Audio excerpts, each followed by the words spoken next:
MMA Meltdown on the Fight Network continues. Thanks to Charmaine Tweet for kicking it with us on the program. Let's send it to Costa Rica, where Joey Odessa joins us, the premier combat sport odds maker in the game. And I promised you off the top of the program we were going to break down some Bellator. There's also some World Series of Fighting on tap. Jake Shields in the World Series of Fighting, taking on the Canadian fighter Ryan Ford. There's some controversy involving the World Series of Fighting, and there's also some controversy involving Pat Miletich, who evidently told people that he hopes that Barack Obama catches Ebola.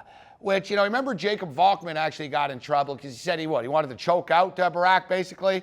He basically said he wanted to beat up the president, and Secret Service were knocking on his door. Hey, can we speak to you, Jacob? I don't think from a legal perspective he's in any trouble for stating that he hopes Barack gets Ebola, except it's a pretty low-class thing to say if you're a professional broadcaster. I wouldn't even say that, and I don't think Joey Odessa would. What's up, Joey? What's happening? I said something to the effect that he hopes an intern gets it and gives it to the press and everybody, but he probably shouldn't have said it in hindsight. Probably. I don't know what he was thinking. He's probably shouldn't have said it. Now he's probably going to get audited by the IRS anytime soon. Right now, not the brightest thing to do, but honestly, the Pittsburgh Steelers, they got those terrible towels, the yellow towels, and the Jacksonville Jaguar mascot actually held up a sign while he held a towel up this Sunday, stating these towels carry Ebola. I know Ebola is a trendy word right now, but I think people should back off the Ebola references. That's my advice to everybody. Back off the Ebola references. And my advice to you is, I guess don't lay minus 500 with Gunnar Nelson. At least not quite yet, Gunnar Nelson, he's trained with Conor McGregor. We talked about Conor McGregor being a big hype machine and backing it up. Gunnar Nelson didn't run his mouth, but nevertheless, there was a lot of hype behind him, and I was buying into it. I thought that his grappling and his submission games were so damn good that it was going to, catapult him, not all the way to the top, but I thought that this fight against Rick Story was a winnable fight for him, but Rick Story dug down deep and, dominated him. Forget about the split decision. He absolutely dominated him. Preview shows, they bumped Story up, or Gunnar up, and he was, the next big thing, and look what happened, You study long, you study wrong. That fight card was up for a while. That was a good fight card for the bettors. You notice all those Swedish fighters, the favorites went through the roof.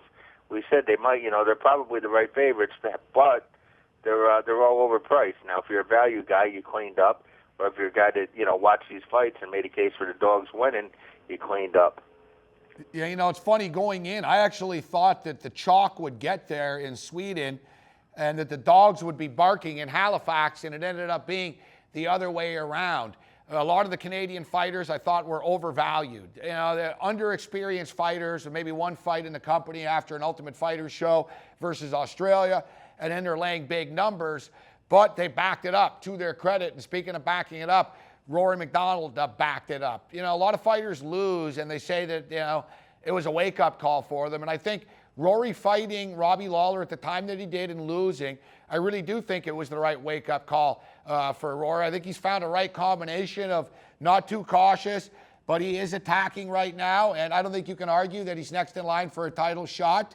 And Joey, you've been at the front of the Rory McDonald bandwagon since day one. And in fact, even when GSP was still around, you said Rory is the future champion.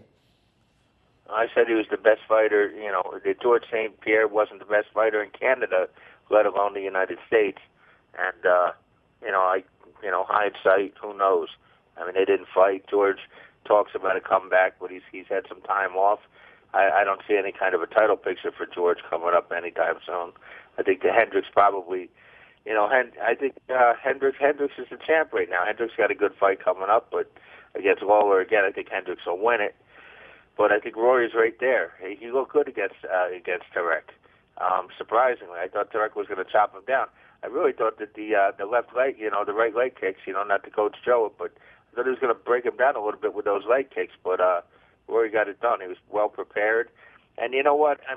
That camp of that, they went through a lot of drama. With the whole George St. Pierre things, those things are distractions sometimes. And I think that Rory, You know, I mean, it has an effect on your teammates. You know, losing is as contagious as winning.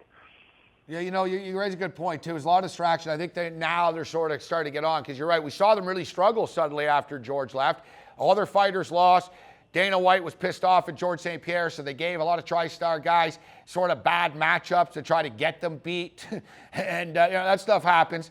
So, you know, Carmon got sent to Brazil, etc. But it seems like they're starting to get back on track a little bit right now. All right, so let's be quick here, Joey, so we can get to as much as we can. And unfortunately, man, we're already at 90 seconds here. So just rapid fire. We got Dantes and Warren. I'm taking Dantes here, Joey. Yeah, I mean, how many fights has Joe Warren been in that he probably should have lost? You know, his last loss was to Pat Curran, who just got lumped up, and before that, Alexis Villa. But, you know, he's racked off 4 in a row. I kind of like Dantes here. We got a friend of the program, Michael Venom Page, man. He puts one hand behind the back. He's like Roy Jones Jr. in his prime.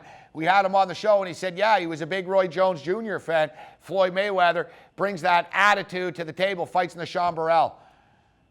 You know, the problem there is you just got to worry about the judges. These judges get a case of the ass sometimes, you know, with guys doing the flashy stuff and putting their hands up. And, you know, I mean, they are, you know, judges can be biased. This fight's in Oklahoma. Oklahoma just fined the winner of that tournament like 25%, $15,000 or something of a $50,000 purse for being late to a meeting.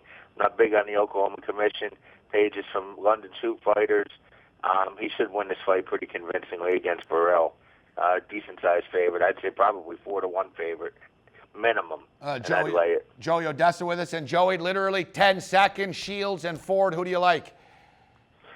Wow. You know, I want to like Jake, but 5 seconds. I want to like Jake. He wants to like Jake. Always a pleasure, Joey. My pleasure, G. Have a good one. MMA Meltdown on the Fight Network continues.